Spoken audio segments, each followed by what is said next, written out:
તો hello guys, આપણે આવી ગયા છે ભાટિયા મોબાઈલ શોપ 1 માં.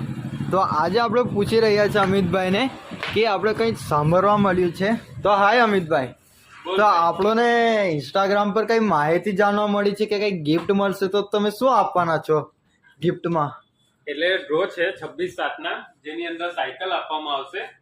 જે લકી કસ્ટમર હશે જેને મોબાઈલ પરચેસ કર્યો હશે એમાંથી કોઈ પણ એક કસ્ટમરને સાયકલ મળશે 26/7 અને એના પછી બીજો એક ડ્રો છે જે 23/12 છે જેની અંદર મળશે 10 ગ્રામનો સોનાનો સિક્કો. ઓહ, તો એવું શું લેવું પડે આપણે તો એના માટે એ કરવું પડે? મોબાઈલ પરચેસ કરવો પડે. એટલે 10,000 ની ઉપરનો કે પછી કોઈ પણ એન્ડ્રોઈડ મોબાઈલ લેવો પડે, પરચેસ કરવો પડે. લેવો પડે? ને કઈ કોઈનું પણ નામ નીકળી શકે છે? હા, કોઈનું પણ નામ નીકળી શકે. એવું નહીં થાય કે પછી ફરજિયાત નીકળે? ના એવું નહીં. એવું નહીં. કોઈ પણ એક વ્યક્તિનું નીકળશે.